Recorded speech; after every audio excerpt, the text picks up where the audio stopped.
Hey everyone, Eric here, along with my kitty cat Jax. We were nominated by Saucy the Towboat Chef to do the 10 Questions RV Challenge.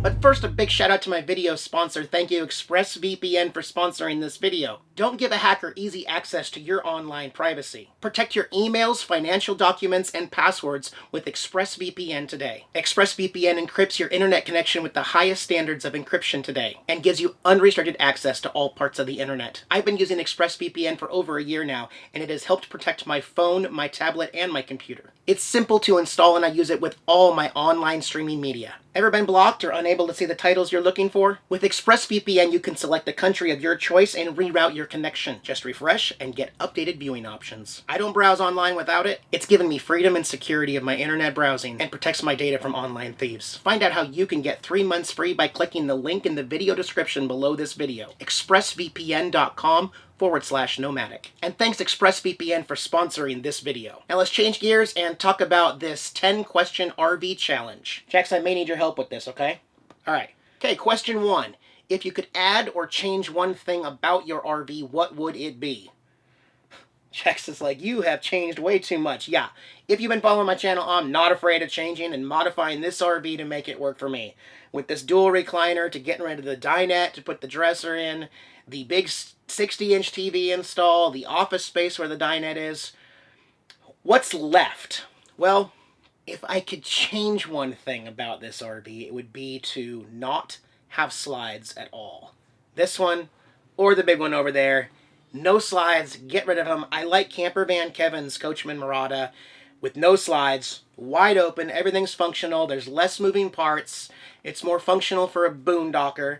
Granted, it is pretty cool to have this wide open space transform wide open when I'm at a park or something, but honestly, it's not for me. If I could change one thing, go back, have this RV with no slides and a more open floor plan. What is something you didn't expect about RVing? Well, we have been RVing for 9 years now, living full-time in an RV for 9 years and 6 years on YouTube now. You know, one of the things that has surprised me is the RV community. I feel like I didn't go into that expecting there to be such a strong, massive group of other full-time RVers out there that have each other's back, albeit with, you know, some circumstances where it's not so nicely organized into tribes and honest people, but, you know, you get to pick who you trust.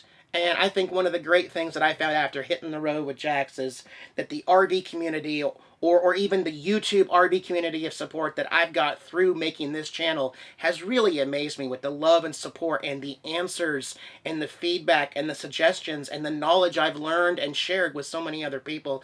It is truly amazing what an awesome RV community we have here. You're just going to turn this into bath time, aren't you? All right, man. Question 3. What was your deciding factor for an RV? Definitely a different answer than most people are going to say. And I don't want this to sound wrong, but the deciding factor while I was going to Grays Harbor College was to give myself more control of having a roof over my head, to have financial freedom, and to be able to say that no matter what happens, this is my home. I'm always going to have this space right here, you know, because you're renting a room or something like that. I've had the landlord kick people out.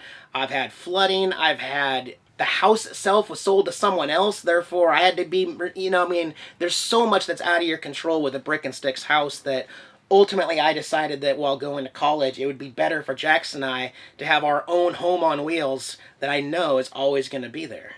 Of course, later on, with the help of my YouTube viewers, Jax and I traveled for the first time with only enough gas money to get down to California, and turns out that we also love to travel. In fact, I can't live without travel now. I can't sit still anywhere. Question 4. What is your favorite camp meal? What's your favorite meal? Is it kibbles? Is it canned food? Is it Temptations treats? Temptations treats for Jax. For me, actually, not pizza or tater tots. No, it's probably what you were thinking. No, I love breakfast any time of the day. I mean, Start up with some bacon, put some bacon in the oven, whip up some hash browns and some eggs, a cold glass of milk at 6 p.m. Yeah, breakfast. I love the smell of breakfast. I love eating breakfast 24 hours a day in the RV. Any kind of standard breakfast meal is my favorite. What is your must-see RV destination? Ooh, just one, huh? Well, I can't necessarily pick Disney because Disney isn't really an RV destination. It's more of a get out and go do something. As far as where the RV goes, I would honestly have to say that my favorite, the one that first changed RVing for me, through the help of RV Prepper Wayne telling me about it, was Panama City Beach. I know they had the hurricane and they're still recovering down there, but there's nothing quite like going down to Panama City Beach, parking right next to the water, and having that view of the white sandy beaches and the blue crystal clear water and the blue skies above and everything. For me, Panama City, I'd like to go there once a year. Really, you going to show them cat butt?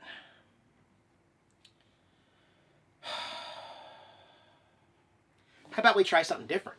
Why don't we show them some cat face? Panama City Beach definitely is one of my favorite places. If you're in an RV and traveling, you got to check it out. Or just any other type of white sandy beach with really, really clean water. I am not in a frisky mood. I do not want to be chewed up alive. Go think about what you did. Go think about it. Did I skip one? No, number 6. What is your favorite thing about RVing? Me personally, the change of scenery. The ability to be able to put the keys in the ignition and go drive somewhere else and change things up instantly.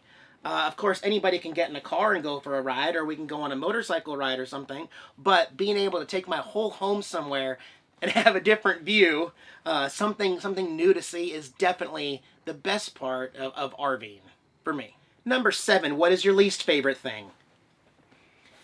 There aren't a whole lot, but obviously the weather, and lately it's been challenging. It's been the one thing that you certainly cannot control as an RVer.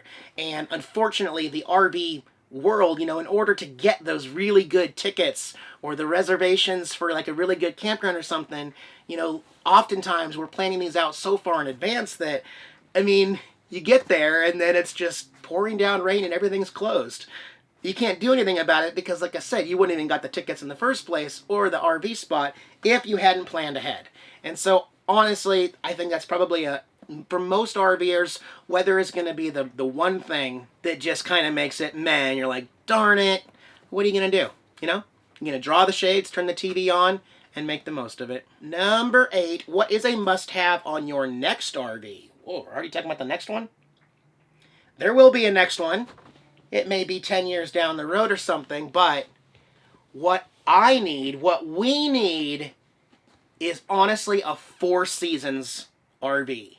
I'm not saying that I'm always going to be in blizzard-like conditions, but, to be able to have that freedom to go anywhere I want and to be able to be comfortable in colder, freezing temperatures, a 4 seasons RV with all the piping and everything insulated, heated compartments, everything, so that the water still works, you can still shower and cook food and all that. Yeah, certainly, for me to be able to explore more unique places in different seasons, a 4-season RV would be a great upgrade later. Number 9, what is your favorite adult beverage at camp? Clearly a nice green-skinned grape Chardonnay white wine. Are you kidding me? Bud Light. Bud Light! All day, every day. Woo! And number 10, what is your favorite indoor RV accessory? There are a lot of them I like. Oh my gosh. Can we just narrow it down to the 60-inch TV itself, which is connected to all of my media services and my TV with my dish, and then you got the speaker system that it all goes through to play it all so awesome. So my favorite accessory for free time when I'm not working is definitely the big screen TV, right? Oh, no, it's my kitty cat. My favorite accessory is Jack's Man, my kitty cat. You're right, sorry. I totally missed that one. All right, I answered those questions. Let's see who I want to nominate. I get to nominate 2 people. I nominate Dave's RV Life and how about Jack's Austin? Jax, we need to hear from you, buddy. Answer some questions. Tell us how you're doing. Everybody, have a good day. Jax and I'll see you very, very, very soon with another video update. Bye, guys.